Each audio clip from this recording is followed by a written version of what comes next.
Mayroon bang anumang matulis o panulat na kahoy? Kung mayroon, maaari mo bang tulungan akong buhayin siya? Kailangan na kailangan siyang buhayin at napakaapurahan ng oras.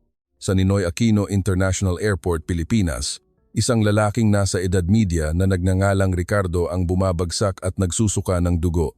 Ang mga security personnel ay nagtatakbuhan, naghahanap ng doktor, ngunit walang sinuman ang naglakas loob na lumapit.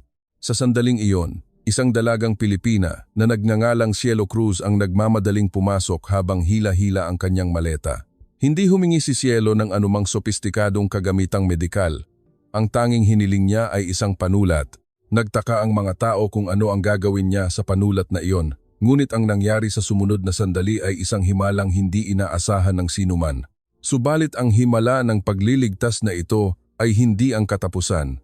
Ang pangyayaring ito ay tuluyang nagpabago sa buhay ng dalaga at nagdala sa kanya sa gitna ng isang malaking balangkas na hindi niya inakala. Sa isang panulat lamang, ano ang mangyayari at anong mga pagsubok ang kakaharapin ng dalagang ito mula ngayon. Ibabahagi ko sa iyo ngayon ang natitirang hindi ka panipaniwalang tunay na kwento. Una, kung nagustuhan mo ang video na ito, paki-subscribe at i-like at magbigay ng komento kung paano mo ito pinapanood. Gusto ko ring marinig ang iyong kwento. Walang sinuman ang nag-akala na ang isang panulat lamang ay makakapagpabago ng buhay ng isang tao sa ganitong paraan. Si Cielo ay nagpapaalam sa kanyang lola sa huling pagkakataon sa NAIA. Mahigpit na hinawakan ng kulubot na kamay ng kanyang lola ang balikat ni Cielo at sinabing, "Cielo, Ija, mas malamig ang Amerika kaysa sa inaakala natin, hindi lang sa klima. Kahit gaano ka pa katalino, hindi sila madalas magbigay ng tunay na pagkakataon sa mga Asyano."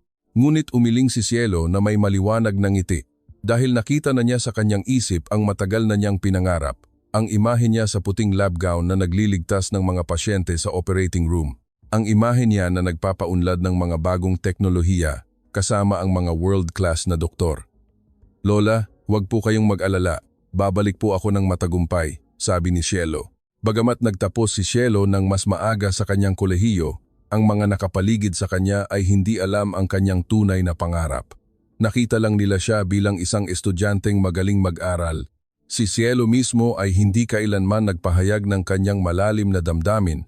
Habang naglalakad si Cielo patungo sa passenger gate, kinapa niya ang pen case sa kanyang bag. Ang panulat na iyon ay kasama niya mula pa pagkabata. Habang ang ibang bata ay naglalaro, ginugol ni Cielo ang kanyang oras sa pagguhit o pagsusulat gamit ang panulat. Isang ordinaryong panulat na walang espesyal, ngunit para kay Cielo, ito ang kanyang mapagkakatiwalaang kasama. Pagkatapos ng 12 oras na mahabang biyahe, dumating si Cielo sa Los Angeles International Airport. Habang nakatayo sa mahabang pila para sa imigrasyon, tumingin si Cielo sa paligid. Ang mga tao ay nag-uusap sa iba't ibang wika, ang mga abalang empleyado ng paliparan, at ang iba pang mga pasahero na tila nasasabik at kinakabahan, tulad niya. Sa wakas, dumating ang turn ni Cielo. Kinuha ng opisyal ng imigrasyon ang kanyang pasaporte at nagtanong ng ilang bagay. Saan siya nagmula, ano ang gagawin niya, at gaano siya katagal mananatili. Sumagot si Cielo sa malinaw na Ingles. Narito siya upang mag-aral sa isang sikat na universidad sa medisina. Ang kanyang pangarap ay maging isang natatanging doktor. Tumango ang opisyal at nagselyo sa kanyang pasaporte. Ngayon, talagang nakatapak na siya sa lupa ng Amerika. Ang puso ni Cielo ay puno ng pag-asa.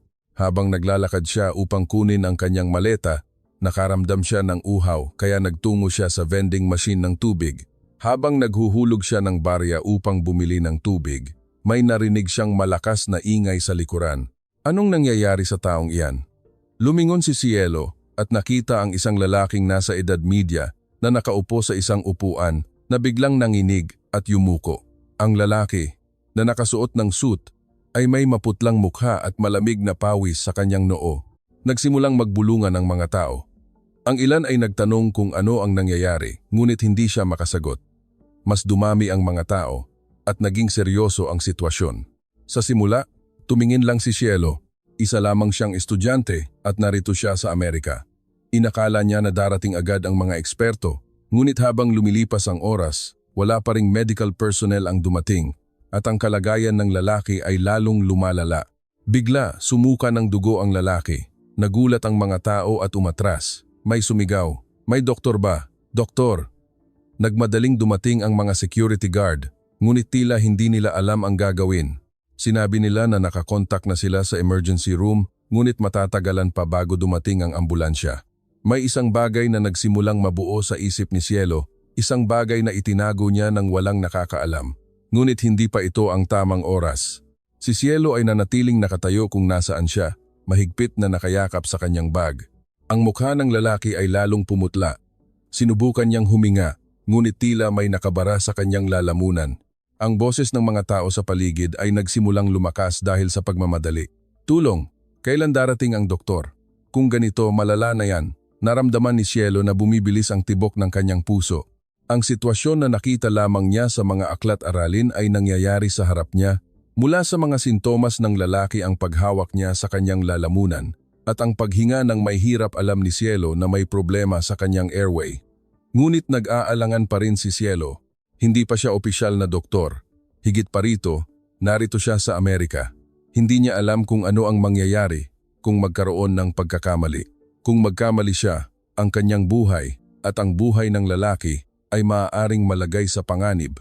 Isang security guard ang nagmamadaling nakikipag-usap sa radyo. Nasaan na ang emergency room? Masama ang lagay ng pasyente. Sumagot ang boses mula sa radyo. Kailangan pa ng 10 minuto. 10 minuto? Sa ganitong sitwasyon, napakatagal na ng 10 minuto. Bigla, hinawakan ng lalaki ang kanyang lalamunan at nagpupumiglas ng husto. Ang mukha niya ay naging kulay dark violet, lampas na sa asul. Napagtanto ni Cielo na hindi na siya maaaring mag-atubili pa. Ang lahat ng kaalaman at karanasan na itinago niya ay nagsimulang gumana. Ang mga teorya na natutunan niya mula sa pagbabasa ng mga medikal na libro mula pagkabata, ang mataas na kaalaman sa physiology na natutunan niya sa kolehiyo, at ang lahat ng nakita niya mula sa palihim na panonood ng mga surgery videos. Ibinaba ni Cielo ang kanyang maleta at lumapit sa lalaki. Tinitigan si Cielo ng mga tao sa paligid ng may pagtataka. Ang isang dalagang Asyano na biglang lumabas ay mukhang kakaiba. Sandali, Ija, delikado. Umalis ka muna. Sinubukan ng isang security guard na pigilan si Cielo, ngunit nagsalita si Cielo ng may matigas na boses. May nakabara po sa kanyang airway. Kung hindi siya bibigyan ng first aid ngayon, mapanganib po. Tinitigan ng security guard si Cielo ng may pagtataka. Hindi siya makapaniwala na ang isang maliit na bata ay maaaring gumawa ng medical diagnosis. Doktor ka ba? Hindi po, pero alam ko ang sitwasyon. May airway obstruction po ang lalaki. Hindi na nakarating ang oxygen sa utak niya. Ang boses ni Cielo ay puno ng kumpiyansa. Ang alam lang niya sa teorya ay gagamitin na sa isang totoong sitwasyon. Ang kalagayan ng lalaki ay lalong lumala. Mukhang nawalan na siya ng malay at halos hindi na marinig ang paghinga niya. Hindi na maaaring mag-atubili pa si Cielo. Kung hindi natin gagawin ngayon, baka mamatay siya. Binuksan ni Cielo ang kanyang bag. Kinuha niya ang kanyang pen case at pinili ang isa sa pinakamatalas na panulat. Hindi maintindihan ng mga tao sa paligid kung ano ang gagawin ni Cielo. Anong gagawin ng bata? Ano ang gagawin niya sa panulat? Ngunit nagdesisyon na si Cielo. Tumingin siya sa lalamunan ng lalaki upang hanapin ang eksaktong lokasyon, ang pagitan ng thyroid cartilage at cricoid cartilage. Ang kamay ni Cielo ay kahanga-hangang matatag. Ito ang sandali kung saan kailangan niyang gawin ang emergency procedure upang buksan ang airway na alam lang niya sa teorya, ngunit ngayon ay gagawin niya sa unang pagkakataon. Ngunit hindi siya nakaramdam ng takot. Ang lahat ay naging napakalinaw. Umatras po ang lahat. Kailangan ko ng espasyo. Nang marinig ang matigas na boses ni Cielo, dahan-dahang umatras ang mga tao. Naramdaman din ng security guard ang kalubhaan ng sitwasyon at hinayaan si Cielo na gawin ang nais niya. Natagpuan ni Cielo ang eksaktong lokasyon sa lalamunan ng lalaki at nagsimulang tumusok ng maliit na butas gamit ang panulat. Ito ay isang proseso na nakita na niya nang hindi mabilang sa teorya, ngunit ito ang unang beses na ginawa niya ito ng totoo. Ngunit ang paggalaw ng kamay ni Cielo ay kasing eksakto ng isang doktor na may maraming taong karanasan. Sa loob ng ilang segundo, nagsimulang lumabas ang hangin mula sa bibig ng lalaki kasama ang mga nakaharang na bagay. At hindi nagtagal, bumalik sa normal ang kanyang paghinga. Ang kanyang mukha, na dating kulay dark violet, ay unti-unting bumalik sa normal. Nagulat ang mga taong nanonood. Wow! Talagang nabuhay siya. paano nangyari iyon? Talagang natulungan siya ng bata. Dahan-dahang idinilat ng lalaki ang kanyang mga mata at nagkamalay. Ang una niyang nakita ay ang mukha ni Cielo na nakatingin sa kanya. Bagamat hindi niya pa naiintindihan ang buong sitwasyon, naramdaman niya na buhay siya. Bigla, dumating ang ambulansya, ngunit ang emergency situation ay naresolba na. Nagulat ang mga rescue worker sa emergency procedure na ginawa ni Cielo. Sino ang gumawa nito? Itinuro ng security guard si Cielo at sumagot, isang estudyante po mula sa Pilipinas. Tinitigan ng mga rescue worker si Cielo nang hindi makapaniwala. Imposibleng ang isang estudyante ay makagawa ng emergency procedure upang buksan ang airway ng perpekto. Sa wakas, nagsimulang maramdaman ni Cielo ang bigat ng kanyang ginawa. Nakatingin sa kanya ang lahat ng mata ng mga tao at hindi tumigil sa pagtatanong ang mga rescue worker. Saan mo natutunan ang teknik na ito? Estudyante ka ba talaga? Nag-aaral ka ba ng medisina? Sa sandaling iyon, napagtanto ni Cielo na ang kanyang buhay sa Amerika ay magsisimula sa ganitong kapanapanabik na paraan at hindi niya alam kung paano babaguhin ng pangyayaring ito ang kanyang buhay. Pagkatapos na makabawi ng lubusan ng lalaki, mabilis na nagbago ang sitwasyon. Nangaakay na siya ng mga rescue worker sa ambulansya, itinaas niya ang kanyang kamay bilang senyales na maghintay. Pagkatapos ay lumingon siya kay Cielo. Ikaw ang nagligtas sa buhay ko, hindi ba? Tumango si Cielo ng bahagyang nagtataka. Hindi siya makapaniwala na talagang nakapagligtas siya ng buhay ng isang tao. Ginawa ko lang po ang dapat kong gawin. Tinitigan ng lalaki ang mukha ni Cielo ng detalyado. Ang kanyang mga mata ay puno ng taos-pusong pasasalamat. Maaari ko bang malaman ang pangalan mo at ang numero ng telepono? Kailangan kitang gantimpalaan. Nakahanda na si Cielo na kumuha ng calling card, ngunit dinala na ang lalaki sa ambulansya. Habang umaalis siya, huling sinabi niya kay Cielo, "Ako si Richard Carlton, magkikita pa tayo, maniwala ka. Utang ko sa iyo ang buhay ko." Nang marinig ang apelidong Carlton, nagbago ang mukha ng ilan sa mga taong nakapaligid. May bumulong, "Huwag mong sabihin, si Carlton ba? Yan mula sa Carlton Medcorp." "Oo nga, base sa pananamit niya, siya nga yata." Hindi pa alam ni Cielo kung sino si Richard Carlton, ngunit mula sa reaksyon ng mga tao sa paligid, hinulaan niya na isa siyang napakasikat na tao. Pagkatapos umalis ng ambulansya, bumalik sa dating kaayusan ng paliparan, ngunit mayroon pa ring ilang tao na nakapaligid kay Cielo. Nag-uusap pa rin sila tungkol sa ginawa ni Cielo. Kahanga-hanga talaga. Ang isang estudyante ay kayang mag-first aid ng ganyan? Siguradong medical student siya o baka doktor na talaga. Nakaramdam si Cielo ng pagkailang sa atensyon ng mga tao, kaya sinubukan niyang umalis ng tahimik, ngunit lumapit sa kanya ang isang empleyado ng paliparan. Paumanhin, "Maaari mo bang bigyan kami ng pahayag tungkol sa pangyayari? Ito ay bahagi ng security procedure ng paliparan." Walang pagpipilian si Cielo, kundi sundin ang empleyado sa opisina ng paliparan. Doon, kinailangan niyang ipaliwanag ang buong pangyayari ng detalyado. Paano niya nalaman ang sitwasyon? Bakit siya nakagawa ng first aid at saan niya natutunan ang teknik na ito? Sumagot si Cielo ng totoo sa lahat ng bagay. Nag-aral siya ng medisina at alam niya ang emergency first aid trick, ngunit idinagdag niya na ito ang unang beses na ginawa niya ito ng totoo. Nakinig ang empleyado ng paliparan ng may pagtataka. Imposibleng magawa mo ang first aid ng ganyan perpekto sa teorya lang. Alam mo ba na ang pangyayaring ito ay maaaring maiulat sa media? Si Richard Carlton ay napakasikat na tao. Sa wakas, napagtanto ni Cielo ang kalubhaan ng sitwasyon. Hindi lang siya nagligtas ng isang tao, nagligtas siya ng isang sikat na tao at maaaring malaman ito ng publiko. Habang nakasakay si Cielo sa taxi patungo sa kanyang tirahan, binalikan niya ang lahat ng nangyari. Hindi niya kailanman naisip na ang unang araw niya sa Amerika ay magkakaroon ng ganitong pangyayari at kamangha-mangha na nailabas niya ang kanyang nakatagong kakayahan nang hindi niya namamalayan. Habang nag-aayos ng kanyang maleta sa kanyang tinutuluyan, magulo ang isip ni Cielo. Masaya siya, ipinagmamalaki niya ang sarili, at sa parehong oras, medyo nag-aalala siya. Hindi niya mahulaan kung ano ang mangyayari sa kanya sa hinaharap. Nang gabing iyon, tumawag si Cielo sa kanyang lola dahil sa pagkakaiba ng oras, kinabukasan na sa Pilipinas. "Lola, nakarating po ako ng ligtas. Mabuti naman. Ayos ka lang ba?" Nag-atubili si Cielo sandali. Dapat ba niyang sabihin sa kanyang lola ang tungkol sa nangyari? Inisip niya na mag-aalala ang kanyang lola, ngunit sa huli, nagdesisyon siyang sabihin ang totoo. May kakaiba lang pong nangyari sa paliparan.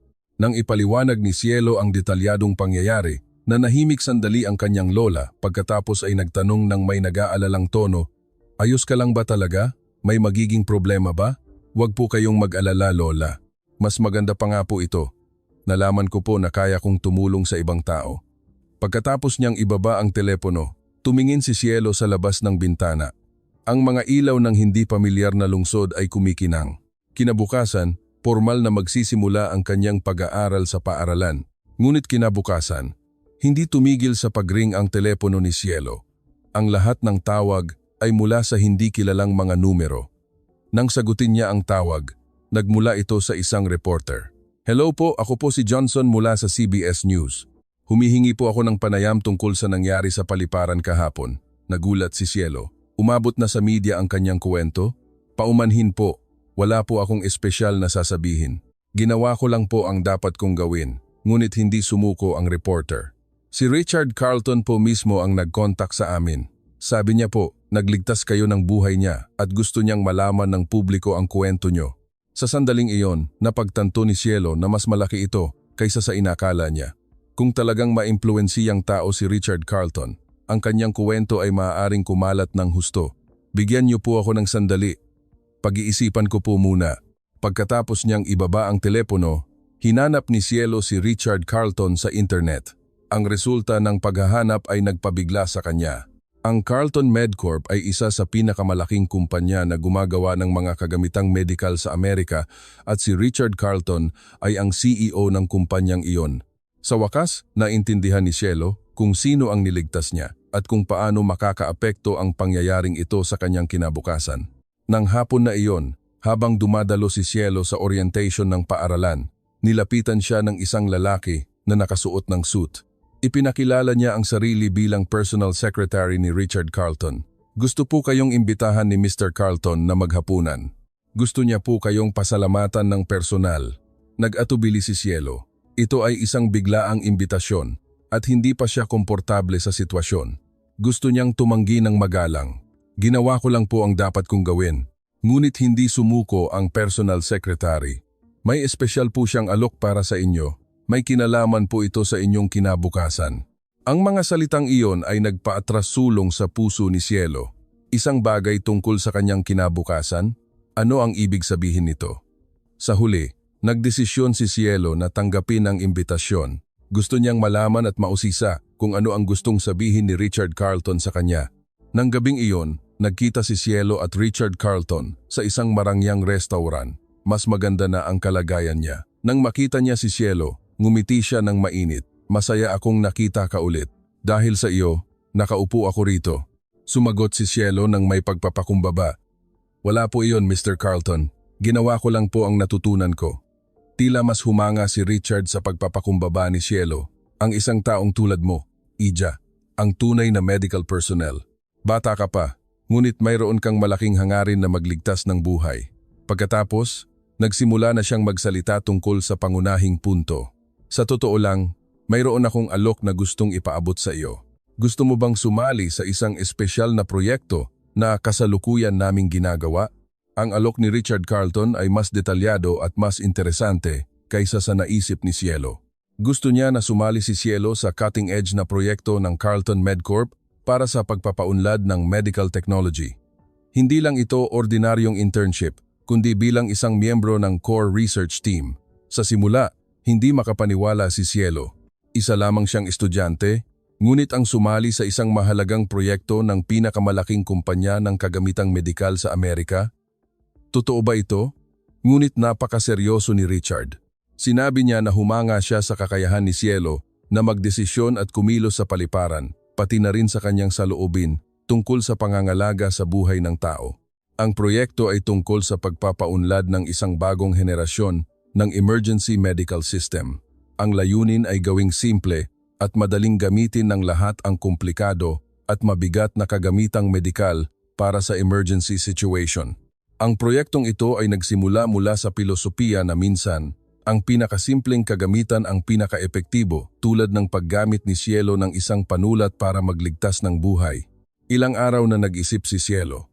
Siyempre, ito ay isang kapana-panabik na pagkakataon, ngunit may kasama ring malaking responsibilidad. Higit pa rito, ito ay isang landas na naiiba sa kanyang plano ng pag-aaral. Ngunit sa huli, nagdesisyon si Cielo na tanggapin ang alok. Ang pagpapaunlad ng teknolohiya na makakatulong sa mga tao sa totoong sitwasyon ay bagay na bagay sa kanyang pangarap. Ang pang-araw-araw na buhay ni Cielo ay tuluyang nagbago. Sa umaga, nag-aaral siya sa kanyang Medical Technology School at sa hapon at gabi, nagtatrabaho siya sa proyekto sa research lab ng Carlton MedCorp. Sa simula, nakaramdam siya ng pagod, ngunit masaya si Cielo sa bawat proseso. Ang iba pang miyembro ng research team ay tumitingin kay Cielo nang may pagtataka. Kahit mayroon siyang kakaibang kuwento, hindi sila sigurado kung ang isang batang estudyante ay magiging kapaki-pakinabang sa team. Ngunit mabilis na nasira ni Cielo ang kanilang mga pagtatangi. Ang kanyang mga ideya ay nagmula sa isang pananaw na hindi kailanman naisip ng iba pang mga researcher. Sa halip na gawing mas komplikado ang mga sopistikadong kagamitang medikal, bumalik siya sa pinakaugat at naghanap ng pinakapangunahin at pinakaepektibong paraan tulad ng paggamit niya ng isang panulat upang buksan ang airway. Lalo na sa pagpapaunlad ng isang portable emergency diagnosis system, ang kakayahan ni Cielo ay kahanga-hanga. Naabot niya ang problema na pinag-iisipan ng research team mula sa isang ganap na naiibang anggulo. Nagdisenyo siya ng isang sistema na kahit ang ordinaryong tao na hindi medical personnel ay madaling magamit at sa parehong oras makakapagbigay ng eksaktong diagnosis. Nang ang ideya ni Cielo ay ginawang prototype at ipinasa ang unang test, nagulat ang buong research team. Tinawag ni Richard Carlton si Cielo para sa isang personal na pagbati at sinabi niya na gusto niyang bigyan siya ng mas malaking papel. Ngunit ang mabilis na pag-unlad ni Cielo ay hindi tinanggap ng lahat, lalo na ni Grace Bailey, ang Vice President ng Carlton MedCorp, na labis na hindi nasisiyahan sa papel ni Cielo. Si Grace ay nagtrabaho sa kumpanya ng higit sa 20 taon at hindi nasisiyahan na ang isang batang babae mula sa Pilipinas na bagong dating lang ay nakakakuha ng lahat ng atensyon. Ang hindi pagkakontento ni Grace ay hindi lamang inggit. Ang kanyang pagtatangi ay nagsimula sa katotohanan na si Cielo ay nagmula sa Asya. Madalas siyang nakikipag-usap sa kanyang mga kasamahan na ang mga bansa sa Asya ay laging ginagaya lamang ang teknolohiya ng kanluran. Kaya, ang tagumpay ni Cielo ay mahirap niyang tanggapin. Gumamit si Grace ng iba't ibang paraan upang hadlangan si Cielo. Sinadya niyang baliwalain ang mga komento ni Cielo sa mga meeting at tanging ang mga problema lang sa ideya ni Cielo ang binibigyang diin. Ngunit ang kakayahan ni Cielo ay mas matindi kaysa sa paghadlang na iyon at lalo lang nitong ginawang halata ang mga aksyon ni Grace. Lalong naging komplikado ang sitwasyon nang magbigay ng atensyon ang media. Pagkatapos ng insidente sa paliparan kung saan niligtas si Richard Carlton, naging malaking balita ang kuwento ni Cielo. Siya ay naging sikat sa isang iglap. Ang mga evening news program sa Amerika ay nagulat tungkol kay Cielo at nakatanggap siya ng mga imbitasyon para lumabas sa iba't ibang talk shows. Tinawag siya ng media na Asian Prodigy. Ang katotohanan na ang isang dalaga ay may mahalagang papel sa proyekto ng isang world-class medical technology company ay lalo pang nagpa-interes sa kanyang kuwento. Ang mga larawan at panayam ni Cielo ay inilathala sa mga pahayagan at sa internet araw-araw. Ang atensyong ito ay nagdulot din ng pagkailang kay Cielo. Gusto lang niyang mag-aral at magsaliksik ng masigasig, ngunit labis ang atensyon ng mga tao sa kanya. Ngunit sa parehong oras, ang atensyong ito ay nakatulong sa kanyang pananaliksik dahil nagdala ito ng mas maraming suporta at oportunidad. Ang tagumpay ni Cielo ay malugod ding tinanggap sa Pilipinas. Ang media ng Pilipinas ay nagulat tungkol kay Cielo bilang isang pambansang pagmamalaki at nagpadala rin ng mensahe ng pagbati ang gobyerno. Ang kanyang high school at kolehiyo ay nagdaos din ng pagdiriwang para sa kanyang tagumpay. Ngunit sa likod ng lahat ng atensyon at tagumpay na ito, may panganib na hindi alam ni Cielo. Ang inggit at pagtatangi ni Grace Bailey ay nagsimulang maging malinaw na aksyon. Sinubukan niyang maghanap ng paraan upang paalisin si Cielo. Sinimulan ni Grace na obserbahan ng husto ang proseso ng pananaliksik ni Cielo. Umaasa siyang makakahanap ng maliit na pagkakamali upang palakihin ito at gawing malaking problema. Bilang karagdagan, sinubukan din niyang agawin ang ideya at resulta ng pananaliksik ni Cielo. Walang kamalay-malay si Cielo. na may masamang balangkas na nangyayari. Nagtuon siya sa pananaliksik ng may buong katapatan. Ang kanyang relasyon sa kanyang mga kasamahan ay maayos at patuloy siyang nakakatanggap ng tiwala mula kay Richard Carlton. Ngunit isang araw, nawala ang mahalagang datos mula sa research lab, ang core experimental data na kinolekta at sinuri ni Cielo sa loob ng ilang linggo ay biglang nawala mula sa server. Sa simula, inakala nila na isang system error lamang ito, ngunit nang subukan nilang i-restore ang datos, hindi ito natagpuan. Ang mas masahol pa, may pagdududa na ang datos ay maaaring naipalabas sa web. May balita na ang isang kakumpetensya ay nag-anunsyo ng katulad na resulta ng pananaliksik. Nagsimula ang internal investigation sa kumpanya tungkol sa posibilidad ng paglahok ng isang tao sa loob. Nakaramdam si Cielo ng kawalang katarungan. Alam niyang wala siyang ginawang mali, ngunit bakit siya ang pinagdududahan?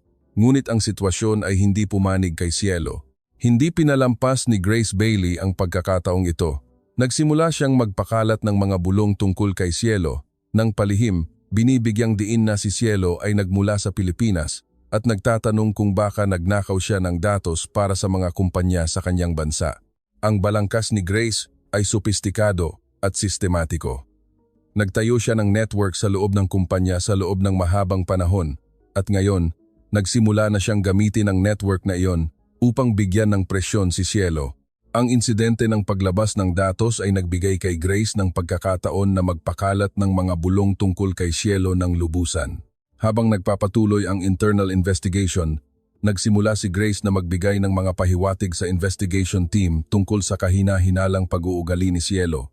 Itinuro niya na si Cielo ay madalas na nag-iisa sa research lab hanggang hating gabi, madalas gumagamit ng kanyang personal laptop at regular na nakikipag-ugnayan sa kanyang pamilya at mga kaibigan sa Pilipinas.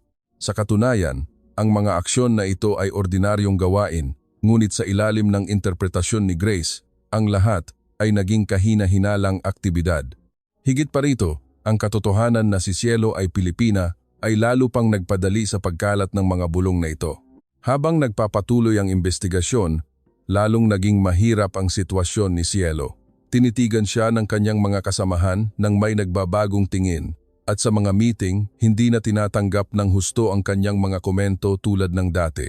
Maging si Richard Carlton ay tila nagpapanatili ng distansya kay Cielo hanggang sa maresolba ang sitwasyon. Mabilis na naramdaman ni Cielo ang pagbabagong ito.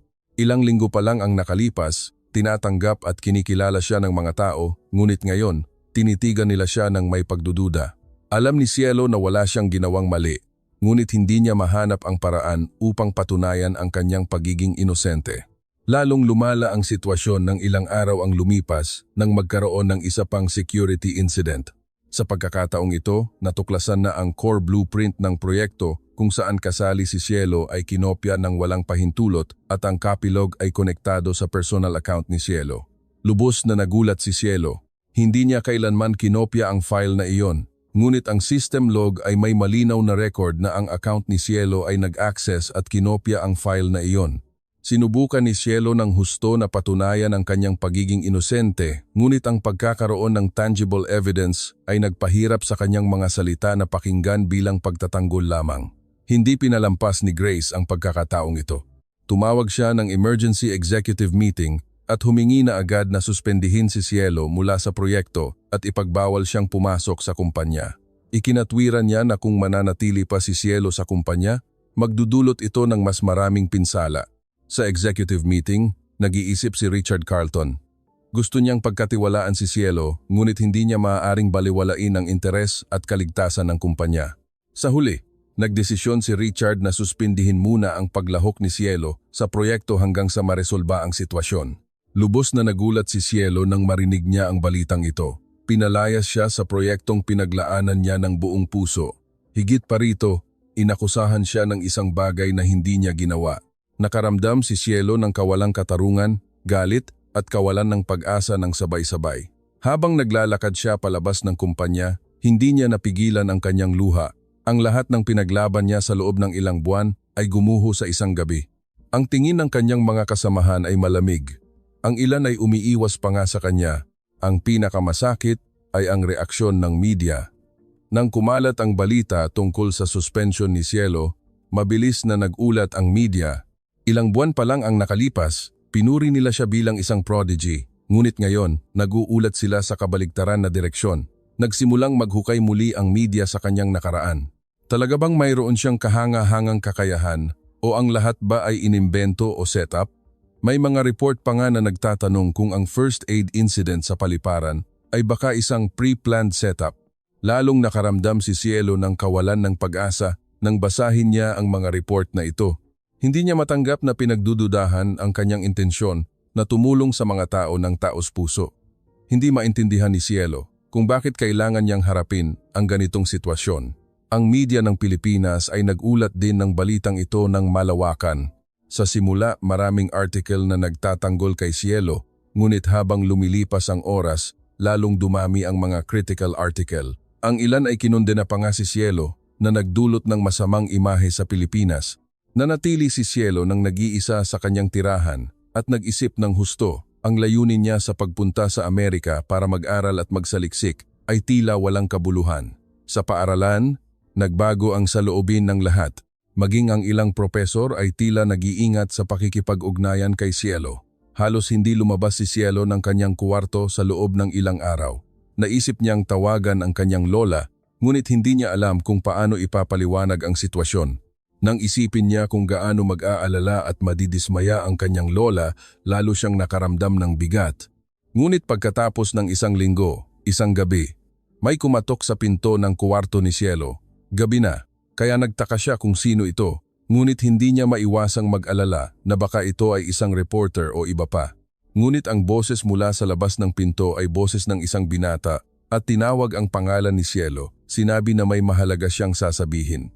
Nag-ingat si Cielo, ngunit hindi niya maiwasang magtaka, kaya dahan-dahan niyang binuksan ang pinto. Ang nakatayo sa harap ng pinto ay si Luke Carlton, ang anak ni Richard Carlton at tinitingnan bilang tagapagmana ng Carlton Medcorp. Nakita na ni Cielo si Luke ng ilang beses sa kumpanya, ngunit hindi pa niya ito nakakausap ng personal. Ang mukha ni Luke ay seryoso. Tinanong niya si Cielo kung maaari silang mag-usap sa loob at pinapasok siya ni Cielo ng may pagtataka.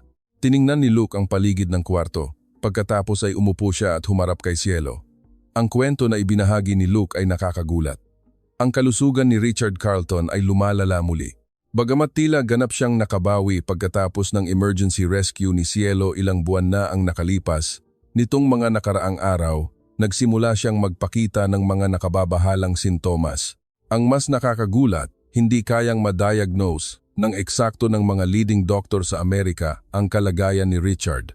Pumunta siya sa maraming ospital para sa pagsusuri, ngunit hindi nila mahanap ang sanhi at hindi sila makapagbigay ng epektibong paggamot. Lalong lumala ang kalagayan ni Richard araw-araw. Nagmakaawa si Luke kay Cielo na tulungan siyang muli ang kanyang ama. Sinabi niya na sa sitwasyon kung saan sumuko na ang ibang doktor, si Cielo ang tanging pag-asa niya. Naniniwala siyang ang kakayahan ni Cielo na magdesisyon at kumilos ng kahanga-hanga sa paliparan ay makakatulong sa kanyang ama muli. Nakaramdam si Cielo ng magkahalong emosyon nang marinig niya ang kwento ni Luke. Ang isang bahagi ng kanyang puso ay gustong tulungan si Richard, ngunit sa kabilang banda, kailangan niyang isipin ang kanyang kasalukuyang sitwasyon. Ang makisali muli sa pamilya Carlton matapos siyang paalisin sa kumpanya ay matalino ba? Hindi siya sigurado. Ngunit nang makita niya ang nagmamakaawang mukha ni Luke, lumambot ang puso ni Cielo. Ang buhay ng tao ay mas mahalaga kaysa sa anumang bagay. Ang dahilan kung bakit nag-aral si Cielo ng medisina at gustong maging doktor ay para sa mga sandaling tulad nito. Humingi si Luke kay Cielo ng oras para mag-isip at magbigay ng sagot sa loob ng isang araw. Kasabay nito, ibinigay niya kay Cielo ang detalyadong medical records ni Richard upang makatulong sa kanyang pagdesisyon. Pagkatapos umalis ni Luke, nagsimulang suriin ni Cielo ng detalyado ang medical records na ibinigay niya. Nang makita niya ang mga sintomas ni Richard, naging kumbinsido siya na may isang pattern na kakaiba mula sa mga karaniwang sakit. Naramdaman niya na maaaring may napalampas ang ibang mga doktor. Ginugol ni Cielo ang buong gabi sa pagsusuri ng datos na iyon. Naghanap siya ng mga medikal na libro at inihambing ito sa mga katulad na kaso at sa proseso. Naramdaman niya muli kung gaano niya kamahal ang medisina. Lalong naging kumbinsido si Cielo sa kanyang pagsusuri. Pagkatapos niyang suriin ang medical records ni Richard Carlton, Naniniwala siyang may mahalagang pahiwatig na napalampas ng ibang doktor. Ang mga sintomas ni Richard ay hindi lamang isang pag-ulit ng dati niyang sakit, kundi isang pangunahing problema na hindi naresolba mula sa simula. Ang espesyal na binigyang pansin ni Cielo ay ang mga sintomas tungkol sa respiratory system ni Richard. Bagamat tila gumaling siya pagkatapos ng emergency first aid, nitong mga nakaraang araw nagsimulang lumitaw muli ang katulad na sintomas. Ngunit sa pagkakataong ito, sa halip na acute symptom, ito ay naging chronic na dahan-dahang lumalala. Karamihan sa mga doktor ay magtutuon sa pagdiagnose ng karaniwang sakit sa puso o baga, ngunit inisip ni Cielo na maaring may isang structural problem na nakatago. Ang kanyang instinct na naramdaman niya sa unang first aid ay bumalik muli. Ibinuod ni Cielo ang kanyang pagsusuri at nakipag-ugnayan kay Luke. Ipinagbigay alam niya na kung papayagan siyang suriin si Richard ng personal, makakapagbigay siya ng mas eksaktong diagnosis. Agad na tinanggap ni Luke ang alok ni Cielo at nagtakda ng lugar at oras. Kinabukasan, ng hapon, naglakbay si Cielo, kasama si Luke patungo sa pribadong mansion ni Richard. Ang katotohanan na si Richard ay nagpapagaling sa bahay sa halip na sa ospital ay nagpapahiwatig ng kalubhaan ng sitwasyon. Marahil ay dahil hindi rin makapagbigay ng malinaw na sagot ang ospital. Ang mansion ng pamilya Carlton ay mas malaki kaysa sa naisip ni Cielo, ngunit ang kapaligiran sa loob ng bahay ay puno ng tensyon. Ang mukha ng pamilya at mga empleyado ay puno ng pag-aalala at pagkailang. Naramdaman ni Cielo ang malaking pag-asa na mayroon ang lahat sa kanya. Si Richard ay nakahiga sa kama sa kanyang silid tulugan. Kumpara sa huling beses na nagkita sila, mukha siyang napakahina. Ang kanyang mukha ay maputla at ang paghinga ay tila mahirap. Ngunit nang makita niya si Cielo, ngumiti siya ng mahina at nagpakita ng pagbati. Nagsimulang suriin ni Cielo ang kalagayan ni Richard ng maingat. Gumawa siya ng palpation sa paligid ng lalamunan at dibdib at nakinig siya sa kanyang paghinga, pati na rin sa paggawa ng simpleng nerve reflex test. Habang nagpapatuloy ang pagsusuri, lalo siyang naging kumbinsido na tama ang kanyang hula. Ang diagnosis ni Cielo ay ganap na naiiba sa ibang doktor. Ang problema ni Richard ay wala sa puso o baga, kundi nasa maliit na pinsala sa structure ng lalamunan. Ipinapalagay niya na ang pagpindot noong emergency rescue ay maaaring nagdulot ng pinsala sa nakapaligid na tissue at ang mga problemang ito ay unti-unting lumala habang lumilipas ang oras. Ang ganitong pinsala ay maaaring hindi matuklasan sa karaniwang pagsusuri, lalo na nang ang mga sintomas ay nagsimulang lumitaw ng dahan-dahan pagkatapos ng acute phase na nagpapadali na madiagnose ng mali bilang ibang sakit. Ngunit si Cielo ang gumawa ng rescue noong una. Naaalala niya ng eksakto ang sitwasyon, kaya niya naitala ang posibilidad na ito. Ang problema ay ang paggamot sa ganitong pinsala ay napakahirap. Ang surgery ay may mataas na peligro dahil malapit ito sa mga kritikal na ugat ng dugo at mga nerve structure, at ang non-surgical treatment ay may limitasyon. Ngunit hindi sumuko si Cielo, naniniwala siyang may solusyon. Ilang araw na nagtuon si Cielo sa pananaliksik. Nagbasa siya ng mga latest medical article at sinuri ang mga katulad na kaso, at sa wakas, natagpuan niya ang isang posibilidad. Naniniwala siyang ang paggamit ng bagong developed minimally invasive surgery technique ay makakapag-ayos sa problema ni Richard. Ngunit may isang malaking problema.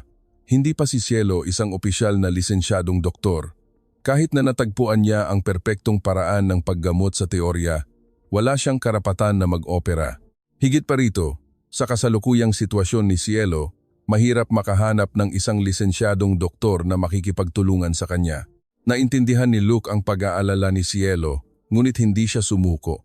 Ang buhay ng kanyang ama ay nakasalalay dito, at naniniwala siyang si Cielo ang tanging sagot. Nangako si Luke na siya mismo ang mag-aasikaso sa legal na aspeto. Ang kanyang plano ay kahanga-hanga. Sa ilalim ng mansion ng pamilya Carlton, mayroong isang kumpletong medical laboratory. Dahil madalas magkaroon ng problema sa kalusugan si Richard, ginawa ang silid na ito na may mga kagamitan na katumbas ng isang karaniwang ospital. Inalok ni Luke na gawin ang unauthorized surgery doon. Lubos na nag-atubili si Cielo sa alok na ito. Kung magtagumpay siya, maaari niyang iligtas ang buhay ni Richard. Ngunit kung mabigo siya, kailangan niyang akuin ang lahat ng responsibilidad. Higit pa rito, Kailangan niyang harapin ang akusasyon ng paggawa ng illegal medical act. Ngunit naging malinaw na wala siyang ibang pagpipilian. Nagdesisyon si Cielo sa huli. Tutulungan niya si Richard. Naramdaman niya na ang lahat ng pagharap niya sa mga paghihirap at pagkakamali ay paghahanda para sa sandaling ito. Ang dahilan kung bakit nag-aral si Cielo ng medisina at gustong maging doktor ay para tulungan ang mga tao sa ganitong sitwasyon. Ang paghahanda para sa surgery ay ginawa ng maingat. Lihim na inihanda ni Luke ang mga medical personnel at mga kinakailangang kagamitan. Ipinakita nila na ito ay private patient care ni Richard, ngunit sa katunayan, ito ay paghahanda para sa isang komplikadong surgery. Nagplano si Cielo ng detalyadong surgery at naghanda para harapin ang anumang sitwasyon na maaaring mangyari. Isang gabi bago ang surgery, hindi makatulog si Cielo. Hindi siya sigurado kung magtatagumpay ang surgery at kung kaya ba niyang akuin ang malaking responsibilidad na ito. Ngunit sa parehong oras, nakaramdam siya ng isang tiyak na kumpiyansa. Ang parehong kumpiyansa na naramdaman niya nang iligtas niya si Richard sa paliparan. Kinapamuli ni Cielo ang kanyang pen case. Ang panulat na dala-dala niya mula nang una siyang dumating sa Amerika. Hindi niya kailanman inakala na ang kwento na nagsimula sa isang panulat ay hahantong sa ganitong malaking surgery. Ngunit naramdaman niya na ang lahat ay konektado ng kamangha-mangha. Kinabukasan, nagsimula ang surgery. Alam ni Cielo na ito ay magiging ilang oras na hindi niya malilimutan. Ito ang sandali kung saan kailangan niyang lumaban para sa buhay at kamatayan, isinasalalay ang lahat ng mayroon siya. Ang mga ilaw sa operating room ay lumiwanag, at nagsuot si Cielo ng surgical gown. Nang hawakan niya ang scalpel at tumayo sa harap ni Richard, naramdaman ni Cielo na siya ay nagiging isang tunay na doktor. Hindi dahil sa edad o lisensya, kundi dahil ang pusong gustong magligtas ng buhay, ang tunay na kwalipikasyon ng isang doktor. Nagsimulang gumalaw ang kamay ni Cielo at nagsimula na ang pinakamahalagang sandali. Sa malamig na operating room, ang kamay ni Cielo ay kahanga-hangang matatag.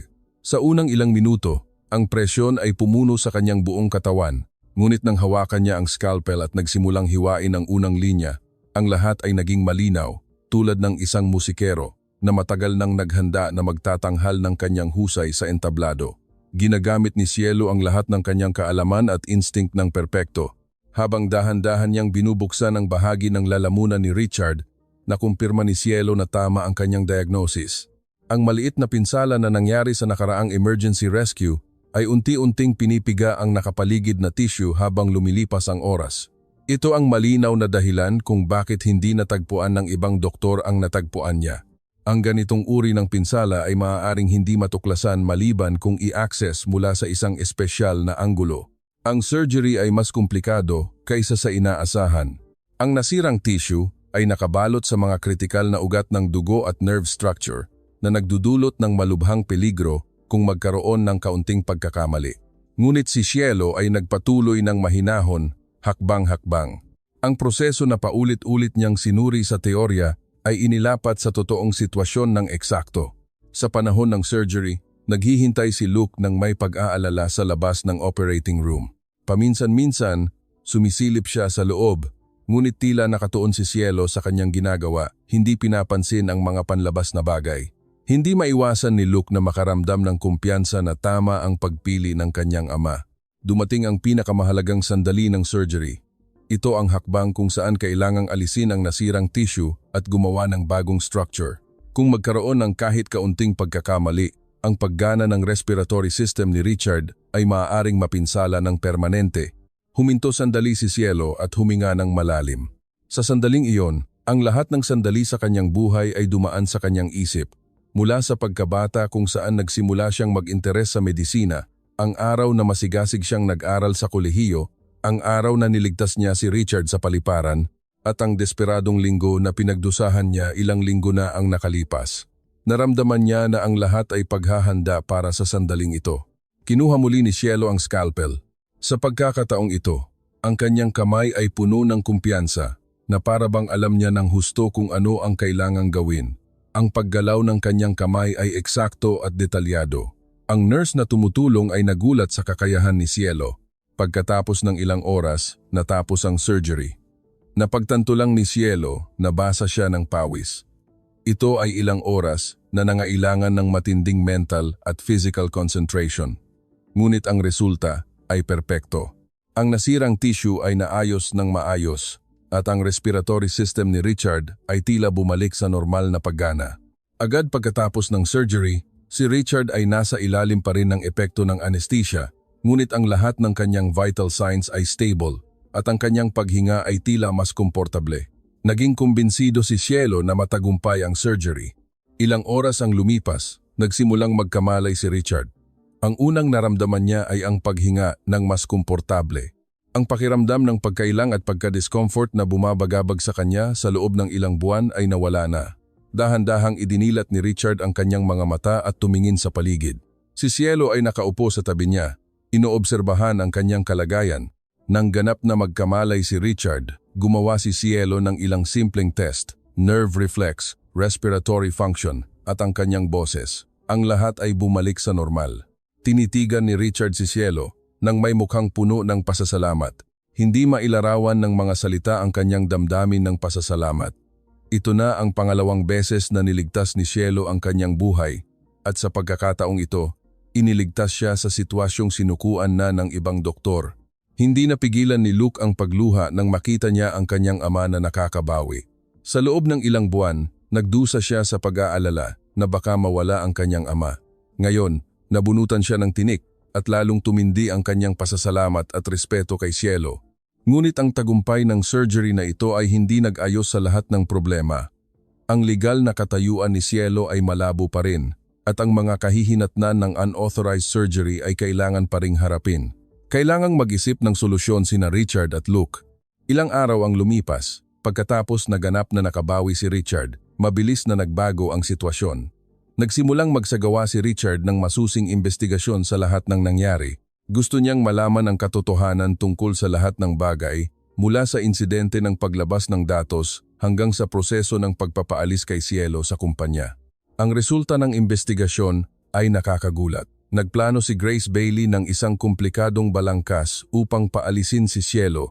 Maraming ebidensya ang natuklasan na ang insidente ng paglabas ng datos at security incident ay set up lahat ni Grace. Biniyak niya ang account ni Cielo at gumawa ng mga peking ebidensya. Ang mas nakakagulat pa, ang kanyang motibasyon ay hindi lang inggit. May plano rin siyang agawin ng ideya at cutting-edge research results ni Cielo. Balak ni Grace na paalisin si Cielo sa kumpanya at pagkatapos ay ipahayag ang mga research results na iyon sa kanyang pangalan. Labis na nagalit si Richard nang malaman niya ito. Ang paninirang puri sa taong nagligtas ng kanyang buhay ay hindi niya mapapatawad. Higit pa rito, ang pagtatangka niyang gamitin ang core technology ng kumpanya para sa pansariling interes ay isang mas malubhang problema. Agad na nagdesisyon si Richard na paalisin si Grace at magsagawa ng legal na aksyon laban sa kanya. Kasabay nito, nagsimula si Richard na gumawa ng aksyon upang ibalik ang reputasyon ni Cielo. Gusto niyang ibunyag ang katotohanan sa media at ipakita sa lahat kung gaano kakayahan si Cielo. Lalo na, ang tagumpay ng surgery na ito ay magiging pinakamalinaw na ebidensya upang ipakita ang kakayahan ni Cielo. Ngunit may isang problema. Ang unauthorized surgery ni Cielo ay maaaring magdulot ng mas malaking legal na problema. Kailangang mag-isip ng solusyon sina Richard at Luke ng maingat. Sa huli, pinili nila ang paraan upang mabigyan si Cielo ng opisyal na lisensya sa medisina. Sa impluensya ni Richard, gagawa sila ng pagkakataon para makakuha si Cielo ng lisensya sa medisina sa pamamagitan ng isang espesyal na channel. Nakaramdam si Cielo ng magkahalong emosyon nang marinig niya ang balitang ito. Siyempre, ang maging doktor ay ang kanyang pangarap, ngunit hindi siya sigurado kung tama ba ang makatanggap ng ganitong special privilege. Gusto niyang makilala sa pamamagitan ng kanyang sariling kakayahan. Ngunit sinubukan ni Richard na kumbinsihin siya na ito ay hindi special privilege, kundi isang pagkilala sa kanyang tunay na kakayahan. Ipinaliwanag niya na ang kakayahan at resulta ng trabaho na ipinakita ni Cielo ay napatunayan na at kulang na lang ang legal na proseso. Higit pa rito, binigyang diin niya na mawawalan ang medical field ng isang taong may kakayahan tulad ni Cielo kung hindi siya bibigyan ng pagkakataon. Ilang araw na nag-isip si Cielo sa alok ni na Richard at Luke. Ito ay napaka-interesante, ngunit may isang bagay na sumasalungat sa kanyang mga halaga. Gusto ni Cielo na makilala sa pamamagitan ng kanyang kakayahan, hindi mula sa special help, Ngunit pagkatapos, dumating ang nakakagulat na balita. Ang Food and Drug Administration, FDA, ng Estados Unidos ay sinuri ang kwento ni Cielo at nagdesisyon na bigyan siya ng Special Medical Practitioner status. Hindi ito resulta ng impluensya ni Richard, kundi isang opisyal na desisyon na kumikilala sa medical skills at results ni Cielo. Higit pa rito, ang kwento ni Cielo ay naging worldwide interest. Bagamat sa simula ay pinagdudahan siya at pinuna, nang mabunyag ang katotohanan, nakakuha siya ng mas maraming atensyon at papuri. Lalo na sa mga medical student, si Cielo ay naging isang role model. Ang mga nangunggunang universidad tulad ng Harvard University, Johns Hopkins University, at Massachusetts Institute of Technology ay nag-alok sa kanya ng full scholarship. Ang lahat ng ito ay resulta ng mataas na pagtatasa sa kakayahan at potensyal ni Cielo. Ang pag-alok ng mga sikat na universidad na ito ay nagpapakita na si Cielo ay naging isang internasyonal na kinikilalang personel. Ang reaksyon ng media ay tuluyang nagbago. Ilang linggo pa lang ang nakalipas, pinagdududahan at pinupuna nila si Cielo, ngunit ngayon, nag-uulat sila ng mga balita na labis na pumupuri sa kanya. Ngunit nalilito si Cielo sa mabilis na pagbabagong ito. Nakakabigo na makita kung gaano kadali magbago ang pagtatasa ng mga tao. Sa huli, pinatalsik si Grace Bailey sa Carlton MedCorp. Nang mabunyag ang lahat ng katotohanan, ang kanyang balangkas at setup ay nagdulot ng gulat sa kumpanya. Nagulat ang lahat na ang isang executive na matagal nang pinagkakatiwalaan ay gumawa ng ganitong bagay.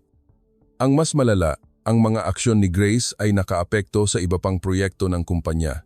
Maraming research project na sinamahan niya ang kinuwestiyon ng kredibilidad at ang ilan ay kailangang imbestigahan muli mula sa simula. Nagdesisyon ang Carlton MedCorp na baguhin ang buong internal system pagkatapos ng insidenteng ito. Kasabay nito, ang kwento ni Cielo ay naging malaking balita rin sa Pilipinas. Sa simula, may pag-aalala at pagkabahala, ngunit nang lumabas ang katotohanan at nagtagumpay si Cielo, ang kapaligiran ay nagbago tungo sa pambansang pagmamalaki. Nagbigay ng pahayag ang gobyerno na binabati ang tagumpay ni Cielo at nag-anunsyo ng plano na suportahan pa ang mga taong may kakayahan tulad niya. Ang lola ni Cielo ay napaluha nang malaman niya ang balita tungkol sa kanyang apo sa telebisyon. Bagamat sa simula, hindi siya nakatulog dahil sa pag-aalala. Ngayon, ang kanyang puso ay puno ng pagmamalaki at kaligayahan. Tinawagan ng kanyang lola si Cielo upang magbigay ng suporta at paghihikayat. Ngunit ang puso ni Cielo ay nalilito pa rin. Siyempre, masaya siya na naayos ang lahat ng pagkakamali at kinikilala siya, ngunit ang sugat na natamo niya sa proseso ay hindi madaling mawala. Natutunan niya na ang mga tao ay madaling magkaroon ng pagtatangi at mabilis na magbago ng kanilang opinyon. Opisyal na nag-anunsyo si Luke sa isang press conference. Malinaw niyang ibinunyag na 2 beses iniligtas ni Cielo ang buhay ng kanyang ama at kung gaano siya kahusay bilang medical personnel. Bilang karagdagan, inihayag din niya na ang Carlton MedCorp ay aktibong susuporta sa mga bagong henerasyon ng mga taong may kakayahan tulad ni Cielo. Sa press conference, binigyang diin ni Luke ang mensahe na dapat nating iwanan ang mga pagtatangi tungkol sa lahi o edad. Sinabi niya na ang tunay na kakayahan at pagpapasiya ay hindi nakasalalay sa mga panlabas na salik na iyon. Pinatunayan na ito ni Cielo. Nagdulot ito ng malaking epekto sa lipunan at nagpasimula ng bagong debate tungkol sa pagkakaiba-iba at pagtanggap. Ngunit sa gitna ng lahat ng kaligayahan at oportunidad, nagdesisyon si Cielo na ikinagulat ng marami. Tanggihan ni Cielo ang mga imbitasyon mula sa lahat ng sikat na universidad tulad ng Harvard at Johns Hopkins at inihayag niya ang kanyang intensyon na bumalik sa Pilipinas. Hindi naintindihan ng mga tao sa paligid si Cielo. Bakit niya iiwan ang ganitong magandang pagkakataon? Sinubukan ni Richard at Luke na kumbinsihin si Cielo, ngunit nanatiling matatag si Cielo. Ang dahilan kung bakit nagdesisyon si Cielo na bumalik sa Pilipinas ay napakalinaw.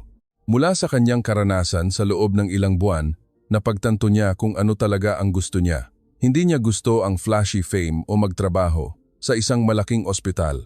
Gusto niyang magtrabaho sa lugar kung saan makakatulong siya sa mga taong nangangailangan ng tulong ng taos-puso. Ginugol ni Cielo ang huling bahagi ng kanyang oras sa Amerika sa pagbabalik tanaw sa mga nakaraang sandali. Mula sa unang beses na niligtas niya si Richard sa paliparan, hanggang ngayon maraming nangyari. Tagumpay, kabiguan, karangalan, at pagkadismaya, tiwala at pagtataksil. Naranasan niya ang bawat aspeto ng buhay sa isang matinding paraan.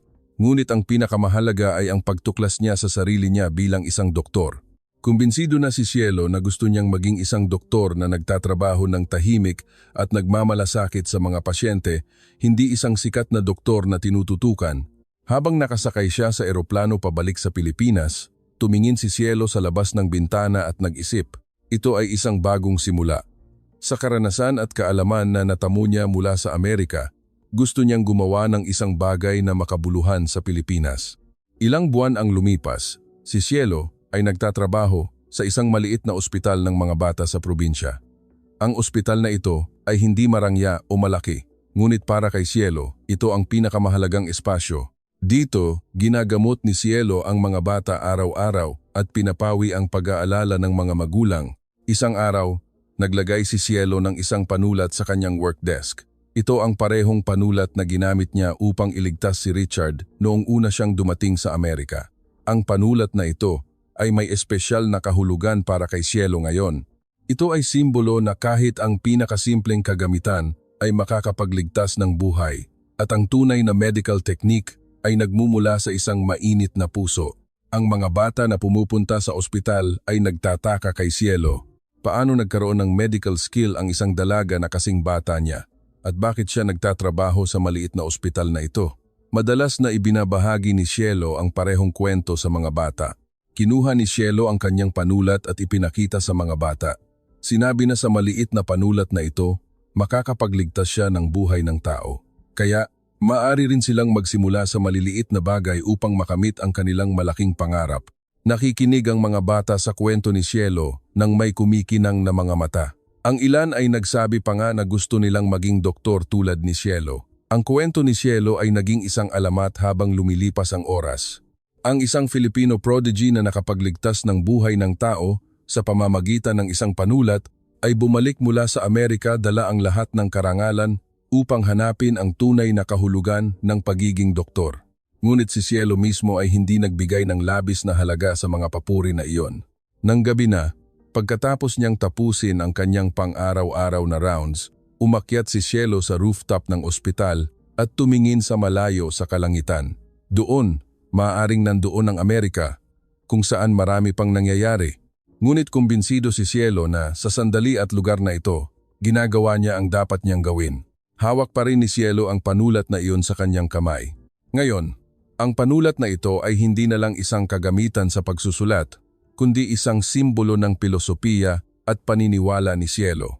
Ito ay simbolo ng paniniwala na mula sa pinakapangunahin at pinakasimple, makakagawa ng pinakamalalaking bagay. Tiningnan ni Cielo ang mga bituin sa kalangitan sa gabi at gumawa ng tahimik na pangako.